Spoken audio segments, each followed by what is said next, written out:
Well, welcome. Good morning, good evening, good afternoon, wherever you are in the world. This is the second day of the International Arts Education Week that we proudly celebrate. And we have today a special guest, Cristina Cusenza, who will talk about the framework on culture and arts education during this webinar. Of course, you will have at the very end opportunity to ask questions or to comment. And just for the very beginning, I would like to ask Dunja Matulić, the idea administrator, to give us some technical rules of this event. Hello, everyone. Happy to see you. We will kindly ask you to turn off your camera and microphone during the presentations. This webinar is being recorded. It will later be uploaded to YouTube, as well as it is also streamed on IDEA Facebook account. So thank you very much. Enjoy. So the first, it is my great pleasure to invite Cristina Cusenza from UNESCO. She is the project officer in Cultural Education Intersectoral program. And for us from arts education, it is really important to have such an intersectoral, intersectoral program because usually we fall in between the cultural educational ministries when we ask for funding or in any other ways. Cristina will present some ideas and she will present the framework itself. We had the pleasure together with my colleagues from WAAE, Teresa Essa, Patricia Moreno, Sarah Knox, and some others to be in Abu Dhabi when the framework was ratified by different ministers and officials from all over the world. What we are, of course, focusing on and we are really involved in is the implementation and the monitoring of the document itself. Because one thing is to sign a document and the other thing is to see it really active and have all the stakeholders involved in making it happen. And for us, it's a most important document because it actually shows the value of arts education and culture in the human development. It shows the importance of also artificial intelligence and the ethical use of artificial intelligence, the involvement of communities, of indigenous and inclusive arts education. So it's a really well-developed document. I would now ask Cristina to tell us more, and I would really ask all of you to turn off your cameras so that we can also see her presentation. The floor is yours, or the screen is yours, Cristina. Thank you so much, Sanja. It's really a pleasure to be here today, and happy International Arts Education Week. Thank you so much for this invitation. So as you mentioned, Sanja, I'm working at the UNESCO headquarters in a newly established unit with, well, more than a unit, it's a program. It's an intersectoral program called Learning for Diversity, and it's really at the intersection of culture and art and education sectors at UNESCO headquarters. So if I can kindly ask Dunja to screen my presentation. Yes? Can I ask Adriana, please, to turn off her camera? Can you please turn off your camera? Thank you.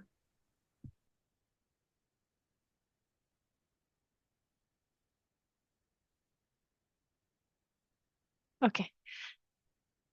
Thank you. Thank you for that. So it's again, it's really a pleasure to be here and to speak really with the community of practitioners involved in the World Alliance for Arts Education. So first, let me express really my gratitude for your continued commitment and close involvement in the very development of the framework. So today, as Sanja said, I'll walk you through the rationale of the framework, its structures, implementation modalities, and the tools that UNESCO is developing to support a community of practitioners and stakeholders really active in this field, like all of you. So we can go to the second slide, please. So as you know, of course, we're working in a global context that is shaped by growing uncertainty and many inequalities, rapid change. And we see that the role of culture and education becomes even more essential because learners require more they do not require technical academic knowledge. We see that cultural awareness, empathy, resilience, and the ability to navigate complexity are skills that are more and more needed in today's world.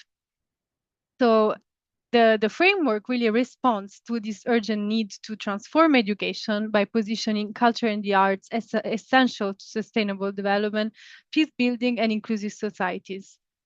Of course, the framework builds upon a very important work that has not been conducted only by UNESCO, by a series of stakeholders, including the World Alliance, building also on the results of the Mondiacult 2022 conference, which you are probably familiar with, the second edition of the very first global conference that gathered ministers of culture from all over the world who developed a declaration that was really calling for the integration, for pushing more synergies between culture and education.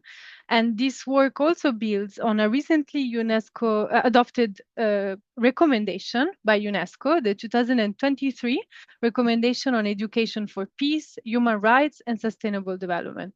We can go to the next slide. In terms of based on this rationale, on this context, as you know, UNESCO is the only UN agency with a dual mandate in culture and education. So the framework was really requested by UNESCO's member states in 2021. The executive board, there was really also as a follow-up to the Lisbon roadmap and the Seoul discussions to really develop this intersectoral program, as I mentioned, but also to develop a framework. Next slide, please. So how was this framework developed? You probably know that because you were part of the process, but I'll quickly provide an overview. So the framework was developed through a very inclusive and participatory process between 2022 and 2024. More than 2,300 stakeholders were involved. So the first step was a global survey launched in March 2022, where countries were really asked to assess the status of culture and arts education. So the whole ecosystem, what are the challenges, what are the needs, what are the actors in place, the institutions in place, and the gaps. Then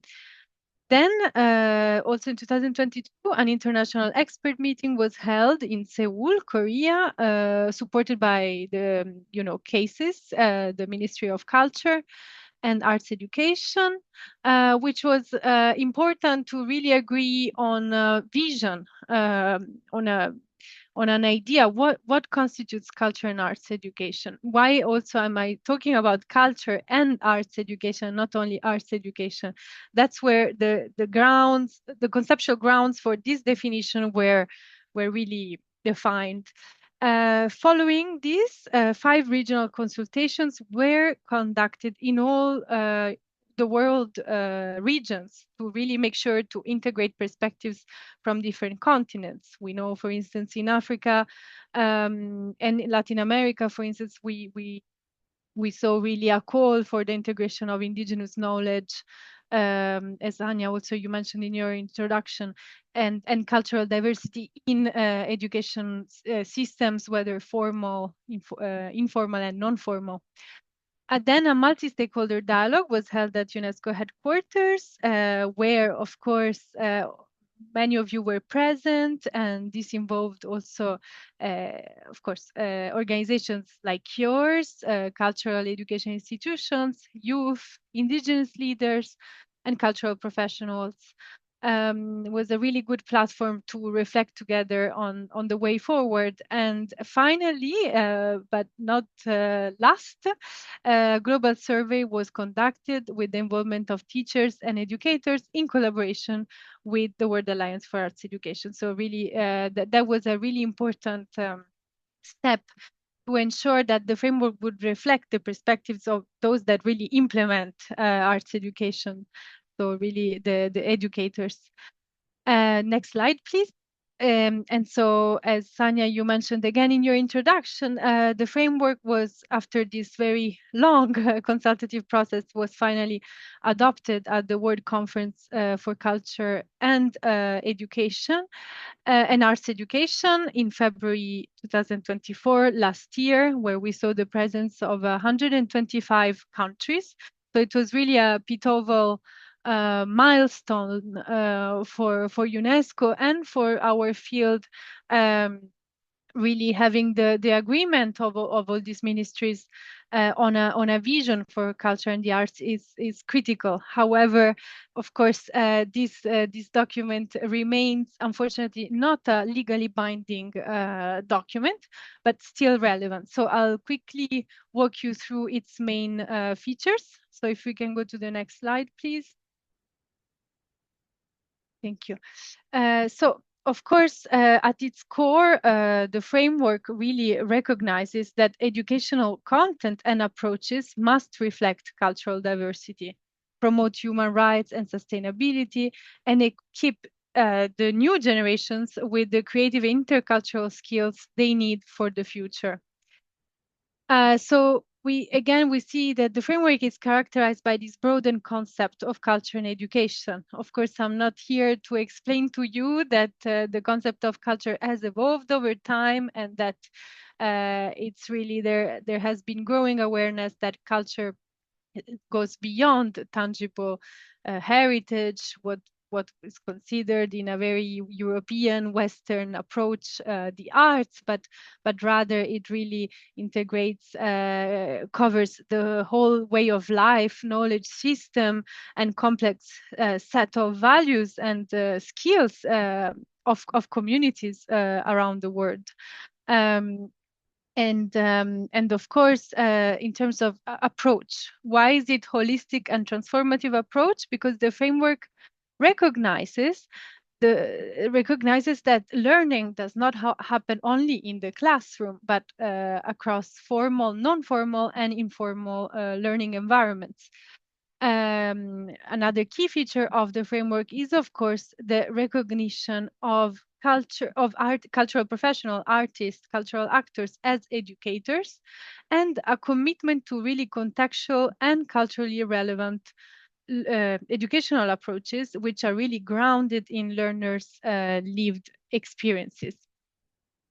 Finally, of course, an emphasis on cross collaboration. So the idea that we need a wide range of actors to implement culture and arts education. Next slide, please.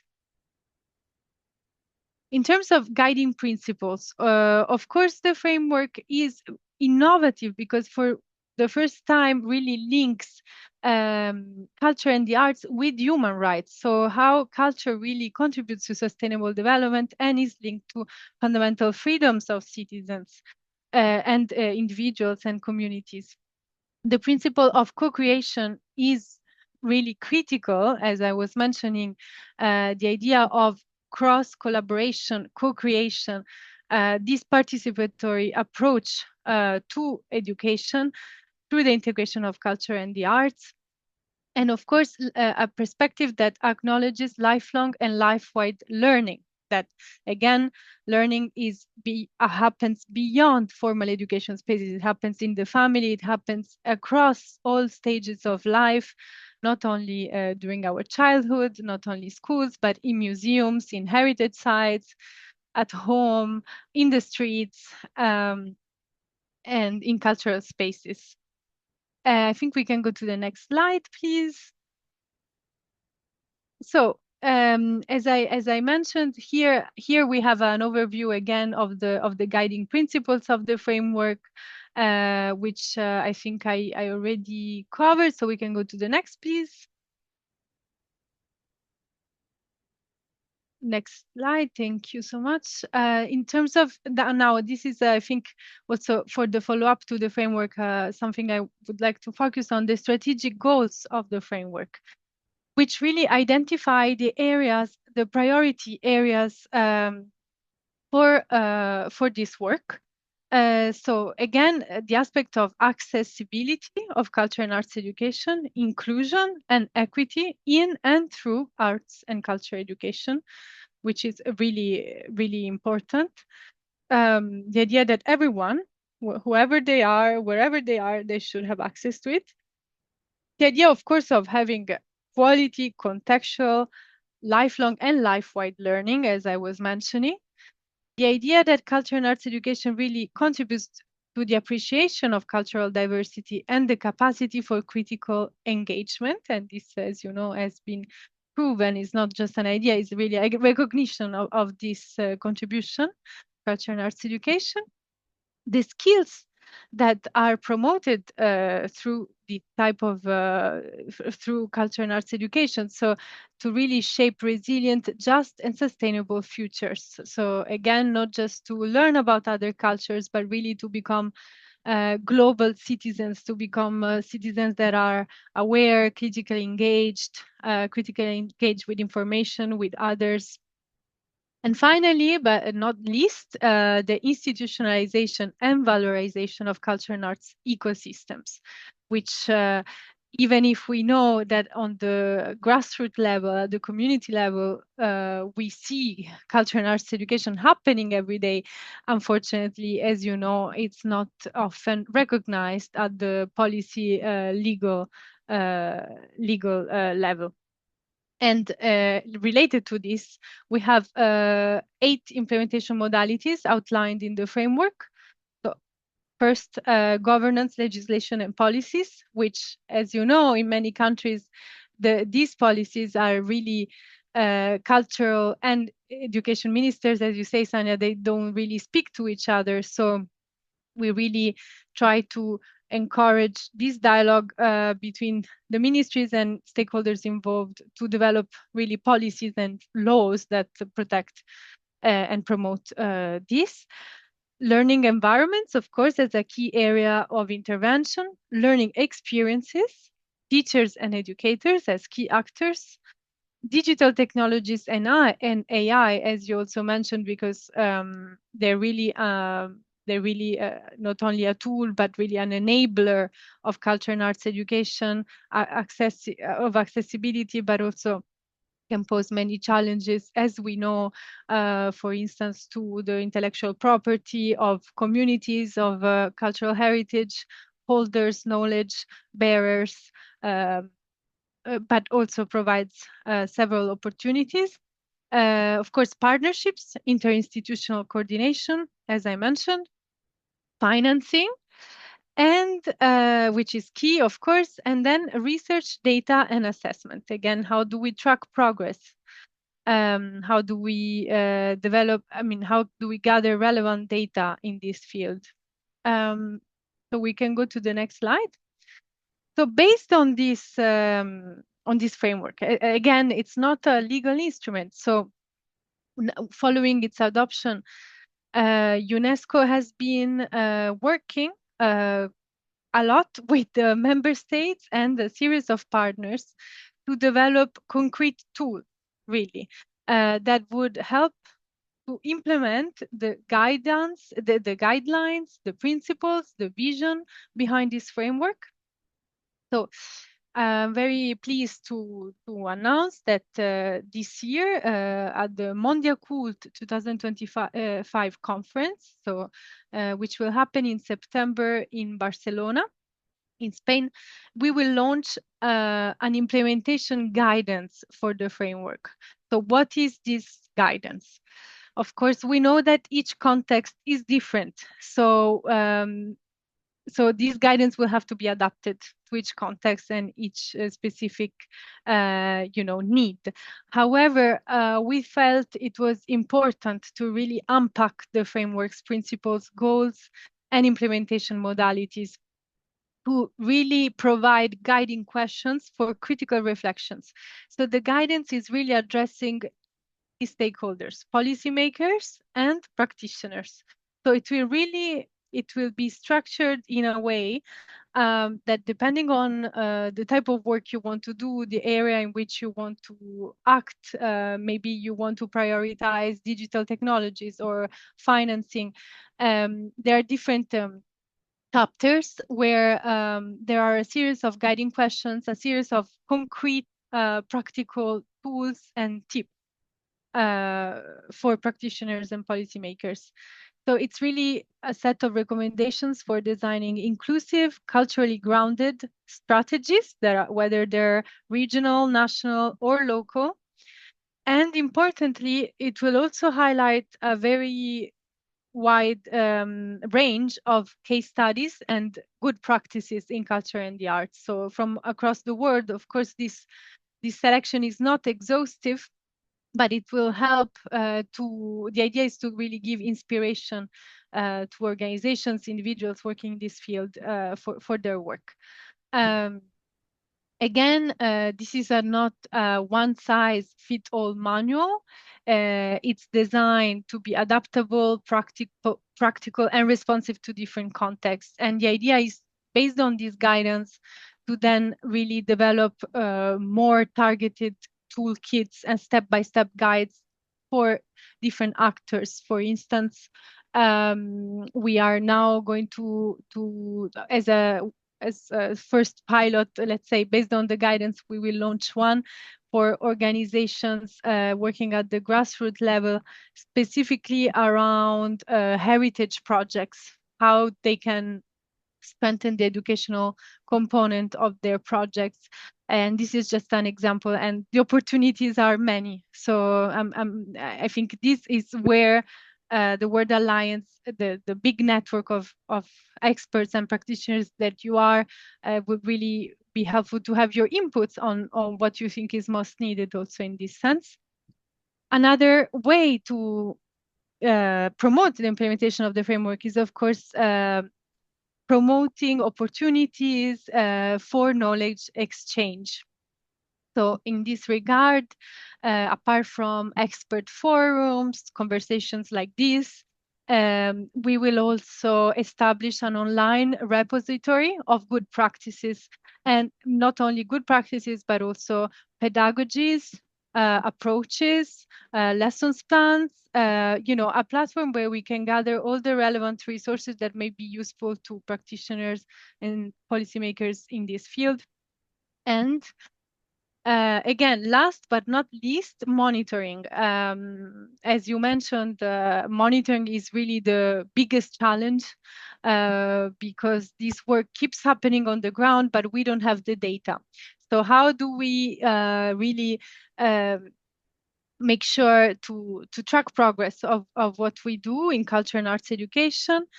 UNESCO has, as you know, several conventions, 6 in the field of culture, that may contribute to the monitoring, may report data and indicators that are relevant to culture and arts education, but are not necessarily only focusing on that. So we are working, and that's where also would be really useful to work together, to develop a global monitoring framework. Countries have requested to report on the implementation of the framework every 4 years. So from next year, we want to launch this monitoring exercise. And again, we will be calling on you if you are interested to help us to design this monitoring framework. Let me just conclude by saying that really, as we know, the World Alliance has played a key role in not only in the development of the framework, but in producing research, in gathering, creating a really strong network of stakeholders active in this field. And so again, this is a call to don't hesitate to reach out to us, to share the results of your work with us, and to work together not only for the implementation of the framework, but also for its monitoring and for its promotion. So any opportunity to highlight this work and our collaboration, it's really welcome. So I think it's the last slide to really thank all of you. The next one where there is just our contact details again of this intersectoral task team, and let me conclude it here, and then we can leave some space for the questions. Thanks so much. Thank you, Cristina. This has been very well presented and really informational, but also inspirational. And, it gives also perspective of how we proceed. That is really so important. So I would like to ask everyone to put on their cameras. And I just forgot, even though it says here, my name is Sanja Krsmanović Tasić. I'm the president of IDEA, of the International Drama Theatre and Education Association, and currently the chair until just for a few weeks more of the World Alliance for Arts Education. Soon my colleague Patricia will take over. She's from ISME, from the Music Alliance Association. And I know that here present is also Teresa Essa, our colleague from INSEA, that has been leading one of the very important events that we organized as WAAE for this International Week of Arts Education. That is one of the forums that were happening. I just want to say that WAAE is really focused on advocacy and on making the documents that come to life visible to all our members. And we really have a lot of members when we are united together in different art education forums. What is really also important is that we want to also track, monitor, and try to find out how the implementation is taking place. And of course, we want to always advocate how much important art education is. I can say that there are a couple of things that struck me considering the framework. For example, I really like the expression life-wide, not only lifelong, but life-wide learning. Because in all our associations, we keep stressing that arts education is not only, as you mentioned, for classrooms and schools, but arts education should be implemented in all phases of life and in all life sectors or fields where we are active or where we exist as human beings, because it develops really what we are all very much focused on is peace building and inclusion and human rights and all the other things that are so important today in this world that is a complex world that we live in. I also want to say that it's interesting that what we noticed is that the Seoul agenda, if we analyze, was implemented in the best possible way in Korea, in South Korea. So in a way, South Korea, it's called Seoul Agenda because it was during the big global conference, UNESCO conference there.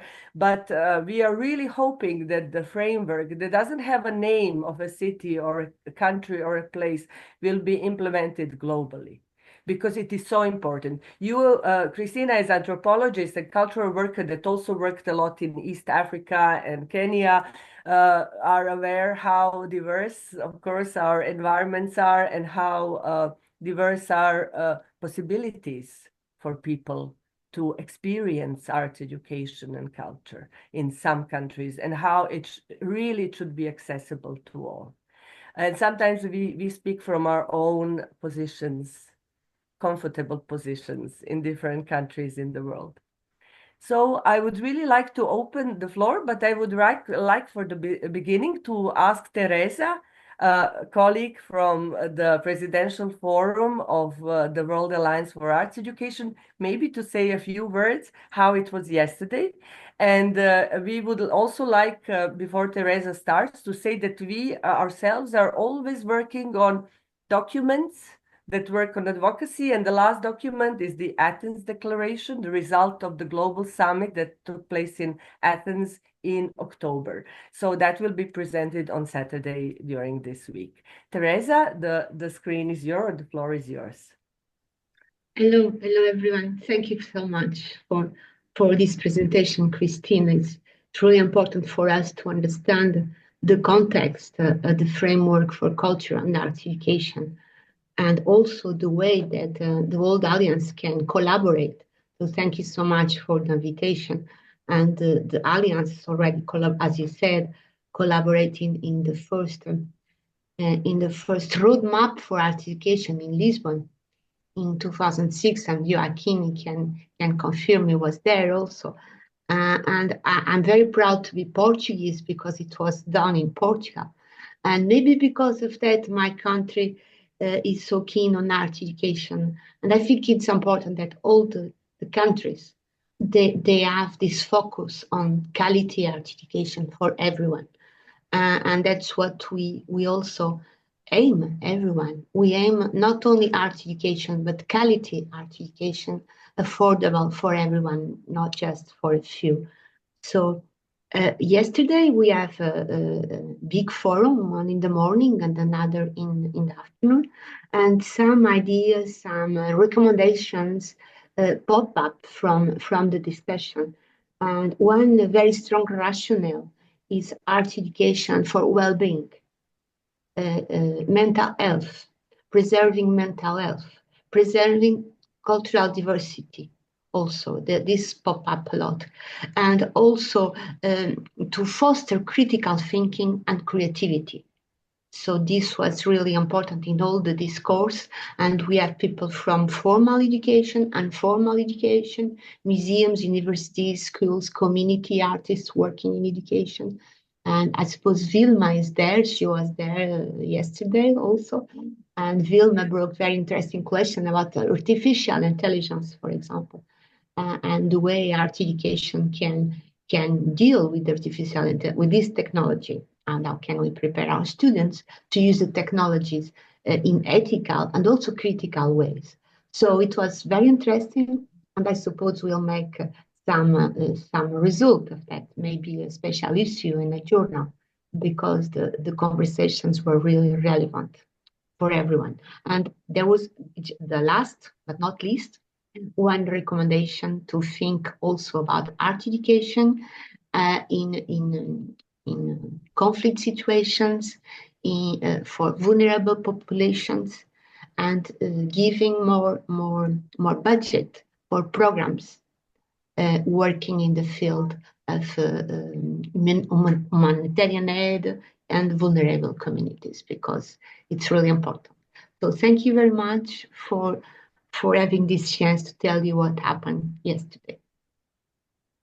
Thank you, Teresa. I think these are critical points that you just mentioned, and really important, because this is why we had a concept. It was actually Teresa's idea to have a forum and invite our members from the world to have a kind of a dialogue, a reflection from their own positions about the framework and the situation right now. And I believe that it was really valuable. What is also important to mention is that all our webinars will be recorded and put on the WAAE YouTube channel for everyone to watch even later.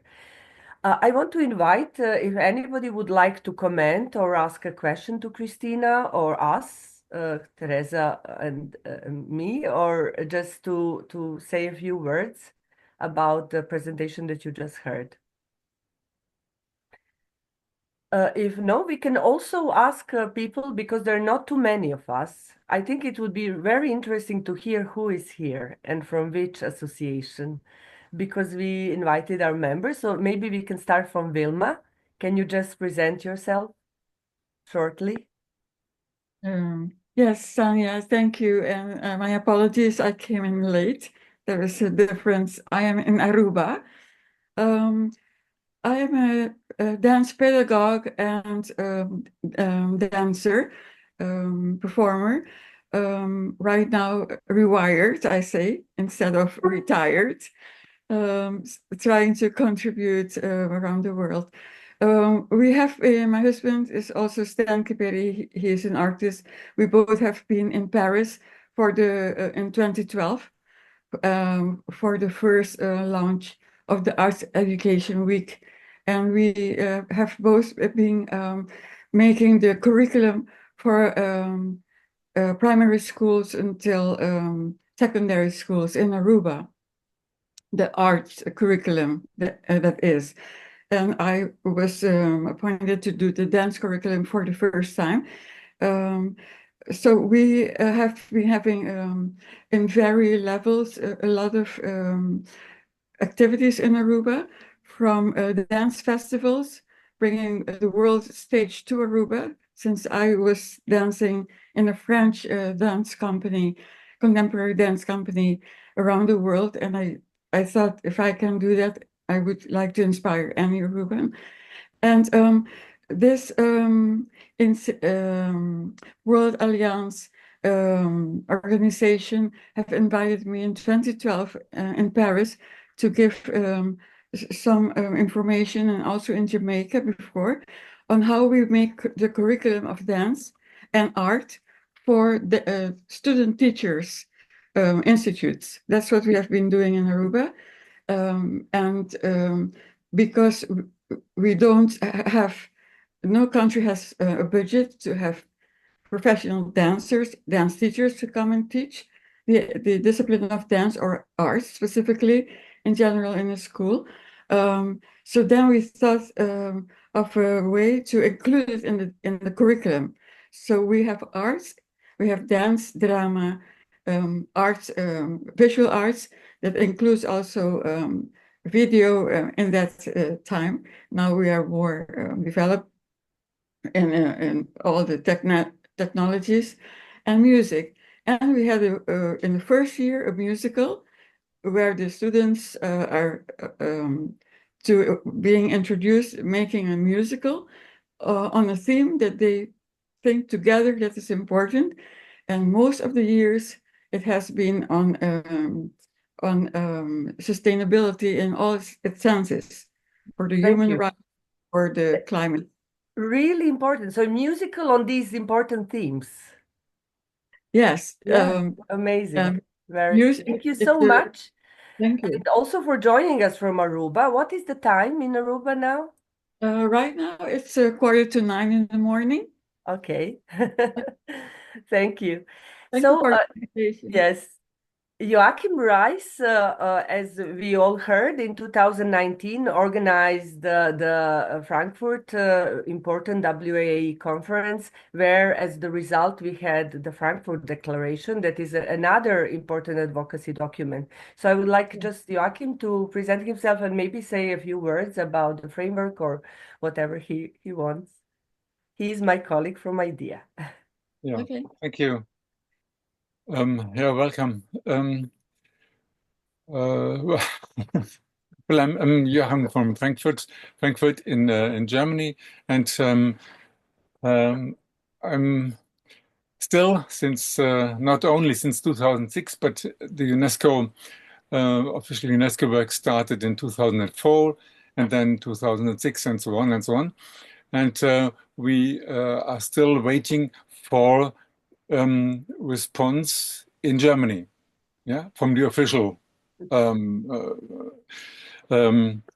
education, cultural ministries, and so on. Yeah, so the policy is Germany has always said yes to roadmap, civil agenda, and framework, but up to now there is not even an official translation present in Germany.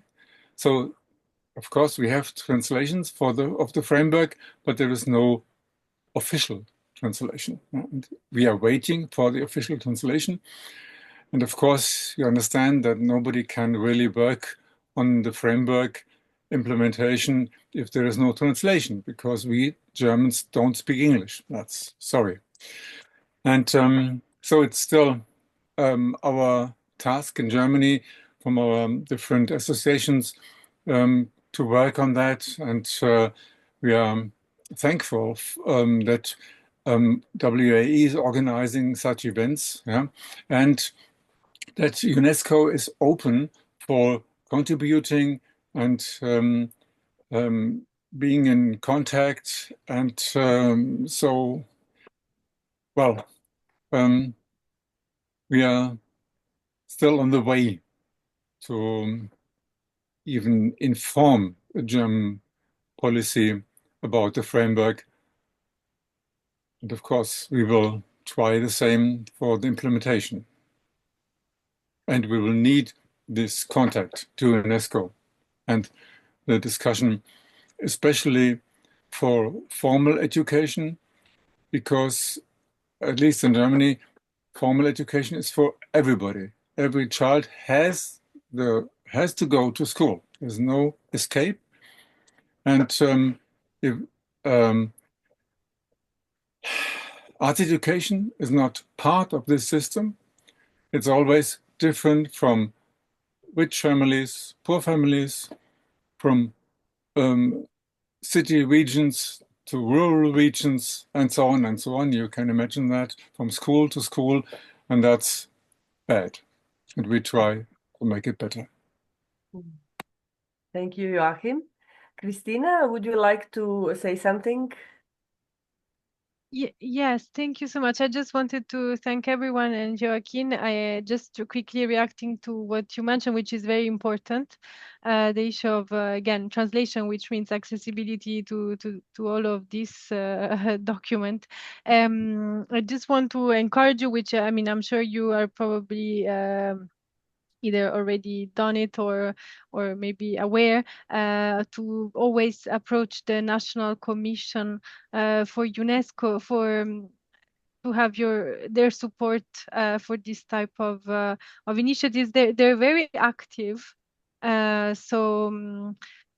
in also, I mean, I think nationally, like for this type of issue, like translation, they can really support. So I mean, and also if you don't have the contact details, you can let us know and we can create that connection.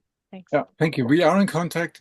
There is a translation since 3/4 of the year, so such a really long time, but this is not official. You know what I mean? It's not government official. Thank you, Joachim. This just reminded me, because we are right now, I'm also leading the National Association, the Serbian Center for Drama and Education and Art from Belgrade.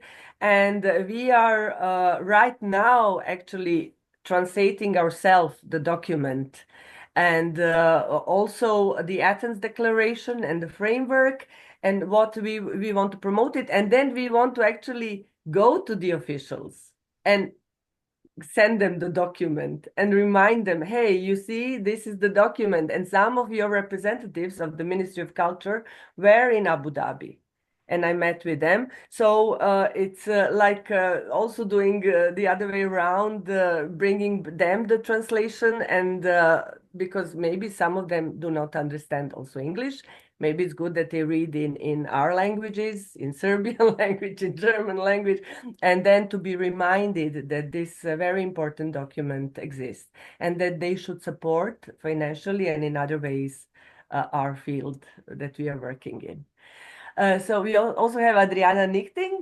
She's another IDEA member from the Netherlands. Would you like to say something, Adriana? Yes, I always worked in education and ended up as an inspector of primary schools, but I'm a visual artist myself, and I represent more or less VONK in the Netherlands. That's an arts and education organization for all arts.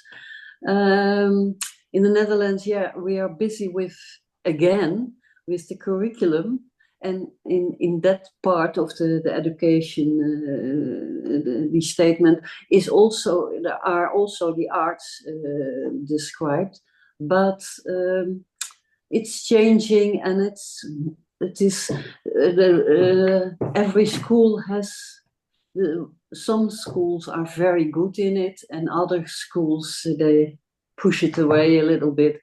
And we have a government on the moment that is not very cultural minded. So we are pushing, and we hope for the best. And it's like an old saying, the little drop will, water will hollow the stone. So we go on, and we hope that that it has a place, the arts, in the education of the Dutch people, but it could be better. So that's what we hope to get done. So. Thank you, Adriana. I just want to say, as you saw, our motto is stay tall and stay strong, and stand and really give a stand for arts education. And it's not to bow down and to accept, but to resist. And I think this is really important for us. Now, Shane, would you like to say something? Where are you now? I'm in Lahore, Pakistan. Yes, and the fifth most populous country in the world, with 60 to 70% of youth population. And I teach the age group of adolescents from the age of 13 to 19, from K9 to K12. And I'm currently doing my doctorate from Indiana University in Bloomington, USA. And my special expertise lies with adolescents. And I think it's quite appropriate because, with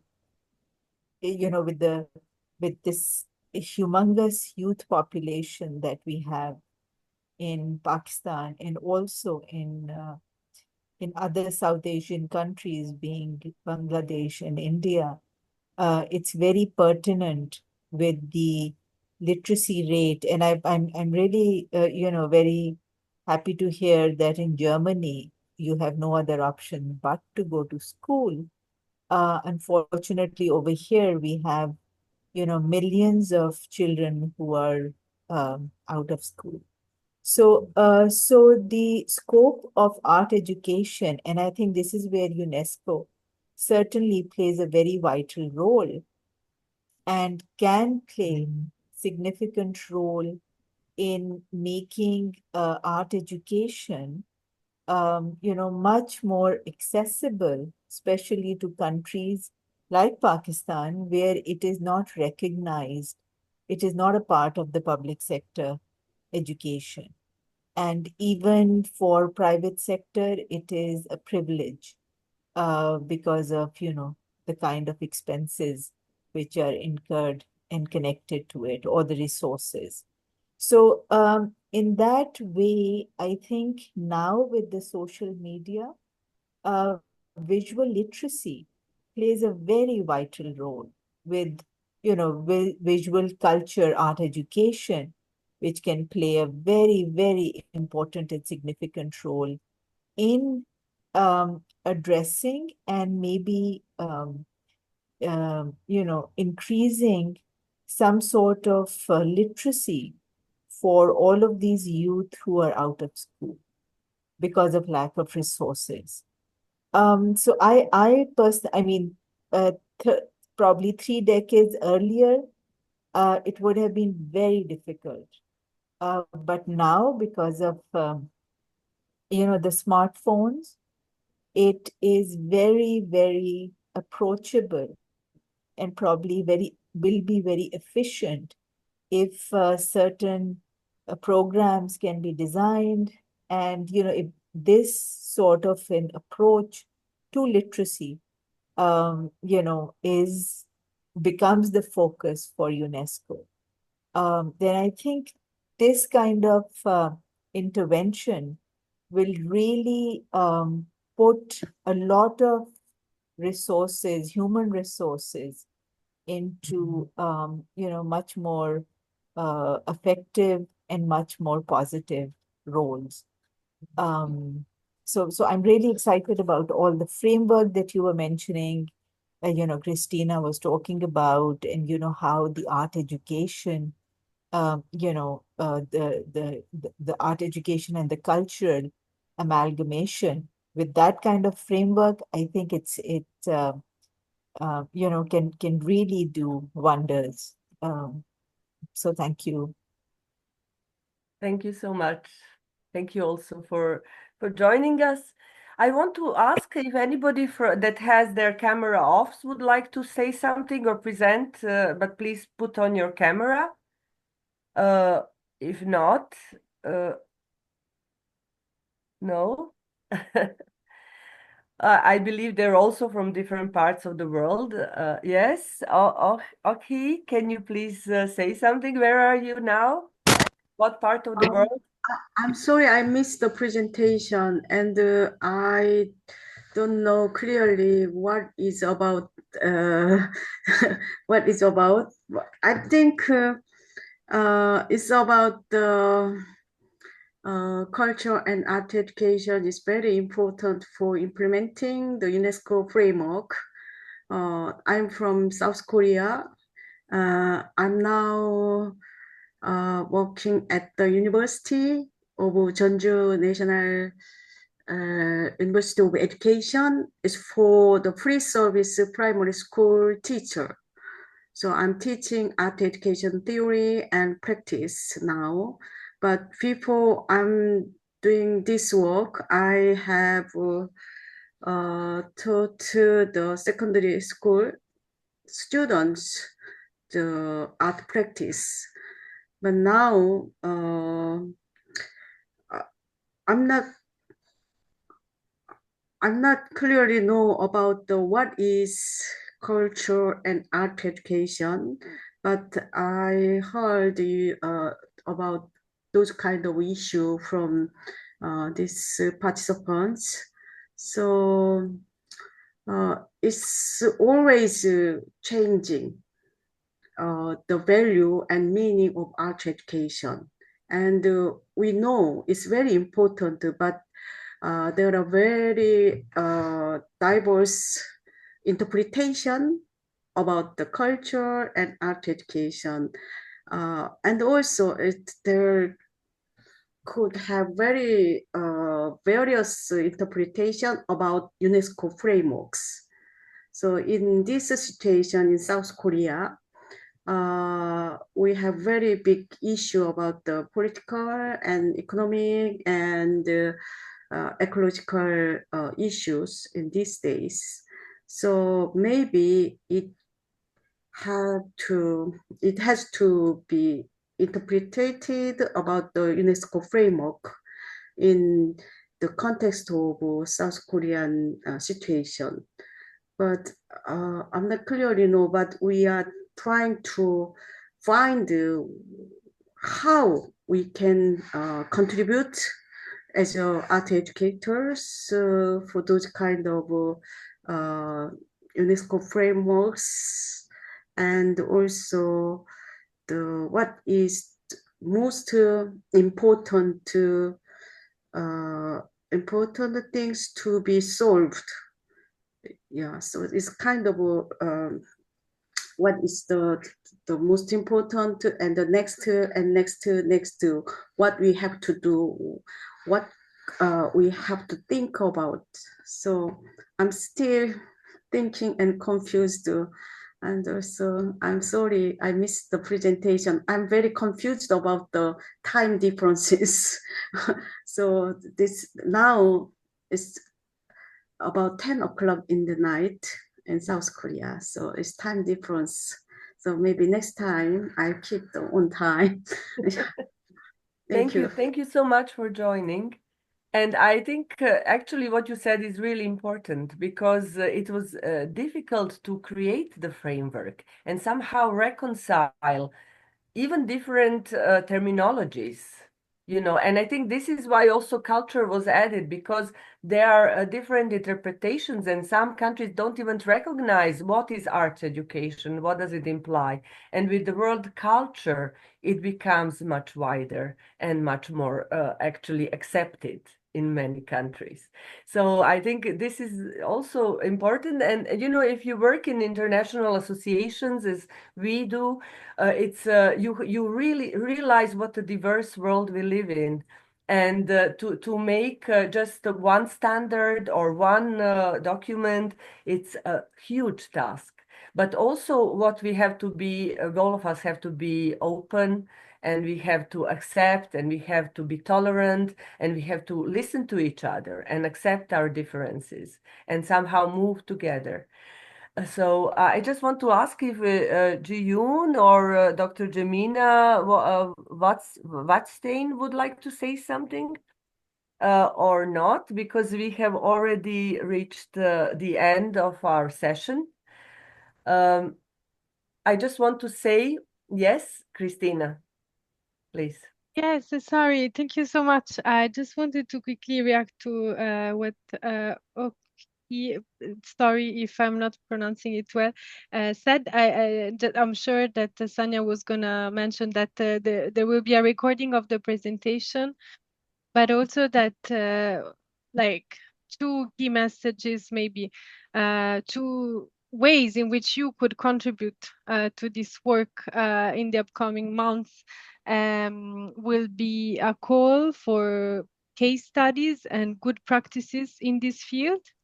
So there will be an online repository gathering all useful like educational resources, you know, lessons plans, research, documentation that is produced all over the world in this field, mapped globally in a UNESCO platform. The idea is, of course, to make it accessible to others and as a source of inspiration, also to help our monitoring efforts. And this is the other point I wanted to make. So in terms of monitoring, we're now going to develop a monitoring framework globally, and we will liaise with the World Alliance to have you know, your inputs for that.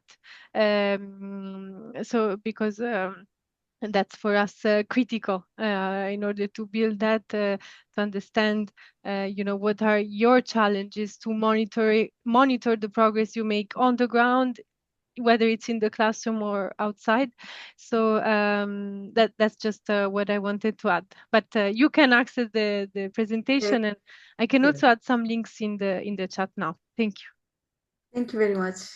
Yes, thank you, Cristina. This is actually what I also wanted to mention, that the recording of this webinar will be put as all the webinars and forums and activities that we have during this week on the YouTube channel of WAAE, and it will be shared with all our members in our 4 associations and in our world communities. So you can access it, and you can watch this really well tailored and great presentation of Cristina. So we have reached the end. We have decided that these webinars should be 1 hour so that they are very focused and concise. And I would like to thank all of you for attending. And especially, of course, I would like to thank Cristina Cusenza, who was so kind to join us and to present. And she's a very important person for us now, because she's in this intersectoral program between culture and education. She is the person we will address. We have met her, and WAAE is looking forward to future meetings, collaborations, and dialogue with UNESCO through Cristina. Thank you so much for your contribution, and I hope we will see each other on Saturday, where Patricia Moreno from Mexico, that is the president of ISME, will lead another webinar about the global summit that happened in Athens last year, and also about the Athens Declaration. Have a great day or evening, night, wherever you are. See you for the next occasion. Thank you so much for the Bye. Thank you very much. Thank you. Thank you.